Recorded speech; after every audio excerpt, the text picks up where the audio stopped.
I caught my husband in the act of cheating, an experience I never thought I'd have. Most people would likely confront their spouse upon discovering evidence of infidelity, but I stumbled upon the truth firsthand in a setting I never anticipated, surrounded by unsuspecting witnesses.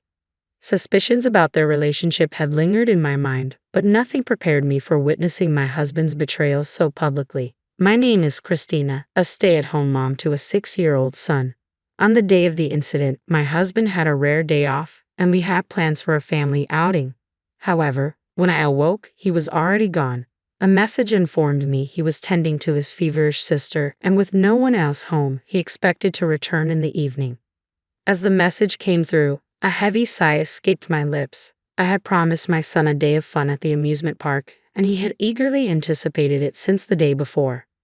I knew my husband had been shouldering a significant workload lately, immersed in a major project for the past 6 months without respite. This day was meant to be a rare opportunity for our family to bond. Instead, he chose to attend to his sister's needs. She supposedly had a fiancé, rendering her capable of managing on her own. Yet my husband's penchant for playing caretaker to his sister prevailed. It wasn't the first time his sister's needs took precedence over our family plans. His fixation on his sister had always unsettled me. He once admitted that he was drawn to me because of my resemblance to her, coupled with my supposedly exceptional qualities. While I acknowledged his sister's beauty and kindness when I met her long ago, being likened to her always left me feeling uneasy. It seemed the highest compliment he could offer, but the underlying implications left me feeling uncomfortable. My husband used to express his desire for both a son and a daughter, often initiating intimacy. However, since the birth of our son, there's been a noticeable decline in our physical connection to the point where it's non-existent now. Considering our youth and my husband's prior enjoyment of intimacy, suspicions arise that he may be seeking it elsewhere. Betrayal is one thing I could perhaps forgive, albeit reluctantly, but what troubles me more is his consistent absence, even on days off like today. Spending time with our child should be a natural inclination, yet he seems indifferent. Our son, deeply attached to his father, becomes distraught when he's absent.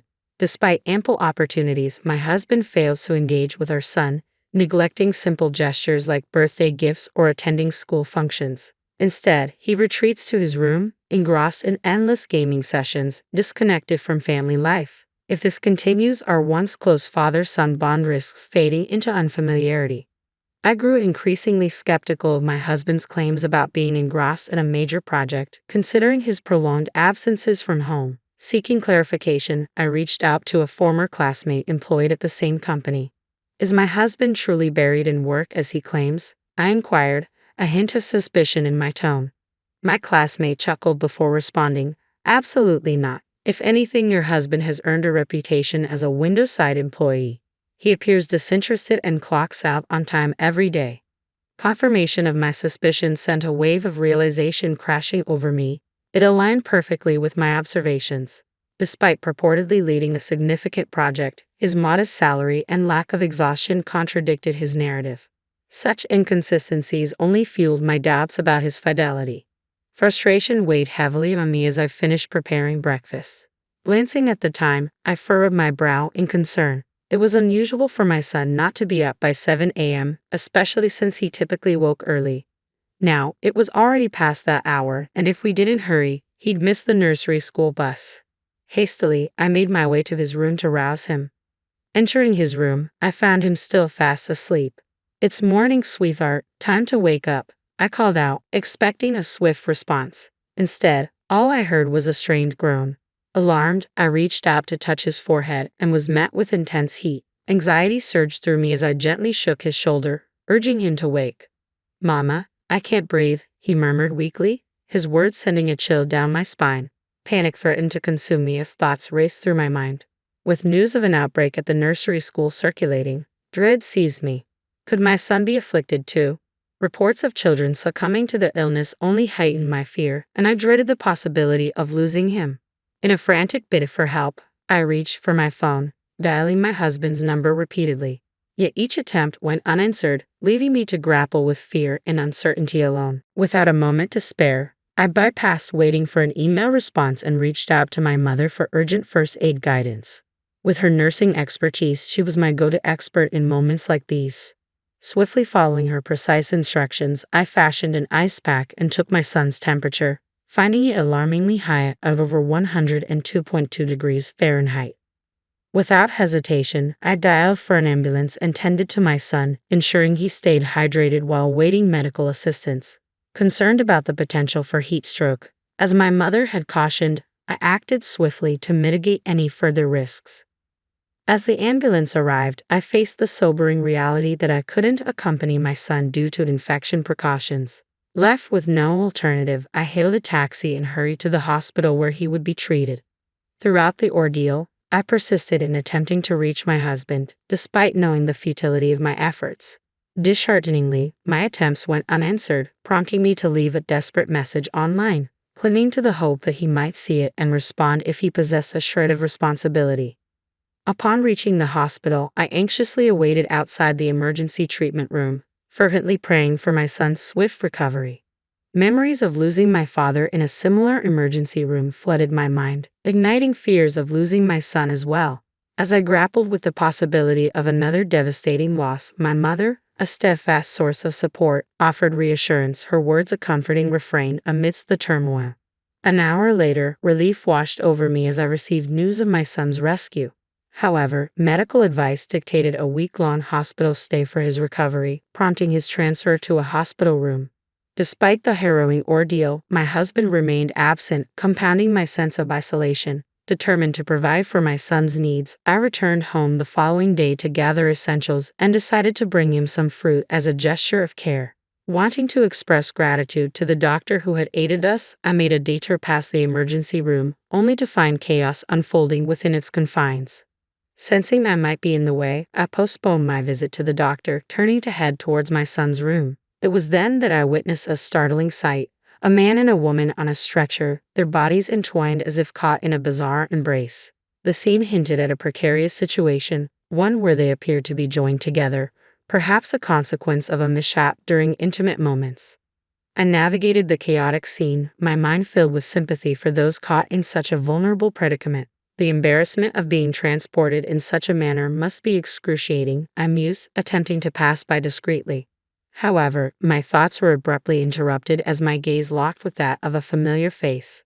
Under ordinary circumstances, the encounter might have been merely awkward. Yet for me, it was nothing short of shocking. My husband lay on the stretcher, his expression betraying surprise at our unexpected reunion. "What are you doing here?" I blurted out, astonishment coloring my voice. Caught off guard, my husband stammered, well, I've caught my sister's cold," his words faltering in the face of my inquiry. Confusion clouded my mind as I grappled with the surreal coincidence of encountering my husband in the same emergency room where our son had been admitted just the day before. Questions swirled in my head as I watched him being transported, unclothed, alongside another woman. Who was she, and why were they together? Amidst my bewilderment, my gaze met the eyes of the woman accompanying my husband. Despite the chaos, a flicker of recognition sparked within me. Even in my state of disarray, I couldn't deny the truth staring back at me. This woman was my husband's mistress. As I glared at her, a familiar voice cut through the tumult, pulling me from my thoughts. "Why on earth is Christina here?" the voice exclaimed. Recognition dawned upon me. Of course, the woman beside my husband was none other than Brenna, his sister. Time seemed to stretch out endlessly as I processed the surreal unfolding of events. Suspicions of my husband's deceit had simmered within me, but I never anticipated this revelation. Even if he had come to check on our son, his entanglement with another woman, especially his own sister, was beyond comprehension. Despite the urge to confront them immediately, the sight of my husband and his sister being wheeled away on a stretcher forced me to restrain myself. I knew they couldn't evade scrutiny, so I resolved to address the situation later. Suppressing a surge of emotions, I redirected my focus to my son, the initial reason for my visit. With a heavy weight settling in my chest, I sought solace in his room, attempting to untangle the jumble of feelings swirling within me. When I checked my phone, it was flooded with messages from my husband, each one attempting to gloss over the situation. Notably absent was any mention of our son's hospitalization. Deciding to continue ignoring him, I waited patiently for another hour. Soon enough, the doctor who had tended to my son the previous day appeared. Their smile was reassuring as they delivered the news. Your son is doing remarkably well. His recovery is progressing faster than anticipated. His fever has subsided and his condition has stabilized. Initially, we were concerned about the possibility of infection, but it seems he was suffering from heat stroke in addition to a cold. The doctor's praise for my actions brought a sense of validation, even though I knew much of it was owed to my mother's guidance. I made a mental note to express my gratitude to her, perhaps with a thoughtful gift of fancy meat next time. I offered a deep bow of gratitude to the compassionate doctor before me, though beneath my relief for my son's improving health, a storm of anger brewed within me. It was clear that I was about to confront a significant ordeal. As I struggled to contain my emotions, my son's innocent remark about my stern expression snapped me back to composure. I quickly donned a smile for his sake. Mama's face is just pretending to be scary. I'm not scared, I reassured him before stepping away with a promise to return soon. Exiting the hospital, I braced myself for the impending conversation with my husband, who had bombarded me with over 100 missed calls. The moment he answered, a torrent of excuses spilled forth. It wasn't what it looked like. There's an explanation, he'd insisted, attempting to justify his actions. His misplaced priorities only fueled my frustration. Shouldn't his foremost concern be our son's well-being? There's no way a man so absorbed in such a despicable act with his own sister, neglecting our son's well-being, could ever truly care. I muttered to myself, the bitterness evident in my voice. With a husband like him, I feared for our son's future. Recognizing the bleak reality of my husband's character, I made the difficult decision to divorce him. Despite the challenges ahead, I was determined to navigate them for the sake of my son. Turning to face him, I unleashed the pent-up anger that had been simmering within me. So, while our son was suffering, you were preoccupied with that, weren't you? Indulging whenever you had a moment to spare, and with your own sister, no less. It's utterly repulsive, I spat out at him. He stood speechless, unable to offer a defense. Pressing on, I delivered my final blow. Oh, and just so you know, I've already informed your parents. I won't involve your company, for now. It would be a shame if you couldn't meet your obligations for alimony and child support. Goodbye, I concluded, severing ties with my husband with those parting words. 3 days later, my son made a full recovery, surpassing all expectations. With the discharge process complete, I returned home, embracing my beloved son's restored health. Naturally, my husband was nowhere to be found. In the aftermath of the ordeal, my husband sought me out to offer his apologies in person. Yet, as he pleaded for forgiveness, I solemnly handed him the divorce papers I had already prepared and signed. This wasn't an isolated incident, I responded, my voice devoid of warmth. I know the truth now. Your sister confessed everything. I anticipated my husband's reluctance to accept the reality of our situation, knowing that our path to divorce wouldn't be easily agreed upon. To confront him and ensure his silence, I decided to approach his sister, who was complicit in the affair. Congratulations on your upcoming wedding ceremony with your boyfriend, I began, masking my disdain with forced politeness. Thank you. I was actually thinking of crafting a clever story to share the news. Would you like to hear it? She replied, oblivious to the gravity of the situation. Are you planning to disclose everything to everyone? I interjected, my tone sharpening. I want the truth to come out. It's time people see you for who you truly are, I retorted with a smirk, relishing the power of my revelation. Please, don't do this. It would destroy my life, she pleaded, a hint of desperation in her voice. Feigning contemplation, I maintained a composed smile as I proposed. I suppose I could keep this under wraps on one condition. How about you disclose every detail of your encounters with my husband? Then perhaps I'll consider staying silent. Though rest assured, your brother will still feel the sting of betrayal. What say you?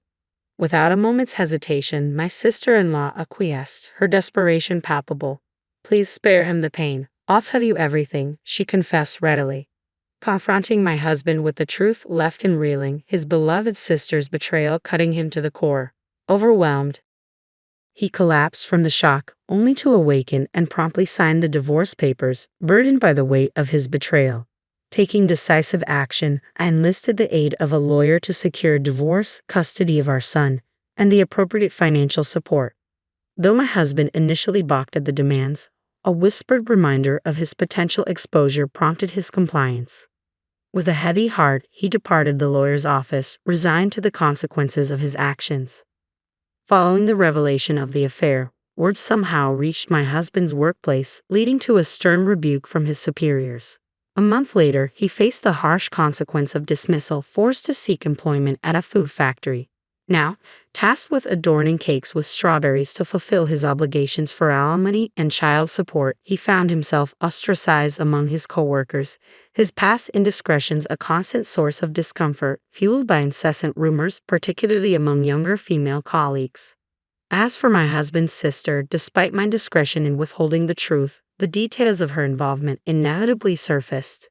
Her engagement swiftly crumbled under the weight of suspicion when her boyfriend, echoing my own doubts, enlisted the services of a private investigator to uncover the truth. Following the shattered engagement, she found herself facing a hefty compensation demand, forcing her to seek employment at a nightclub to make ends meet. Recently, her ex-boyfriend, perhaps feeling a pang of remorse, handed her a compromising photo of their affair with a casual, "keep it for when you might need it." She couldn't help but marvel at his audacity as she stowed it away in her drawer, a potential leverage should her husband attempt any further indiscretions. In pursuit of a fresh start, she relocated to her parents' home, where she's rebuilding her life with their unwavering support, especially in raising her son. Despite their geographical distance, her parents eagerly offer assistance whenever needed, although she strives not to burden them excessively, reserving their help for times of genuine necessity. Since recovering from that severe fever, my son has enjoyed pristine health, almost as if the ordeal never occurred. Remarkably, he's received awards for perfect attendance 3 years running, seemingly oblivious to the absence of his biological father. Witnessing his contentment each day brings me unparalleled joy. On another note, our family has expanded with the addition of Angel, a charming white cat. Originally a frequent visitor to our yard, Angel quickly endeared himself to me.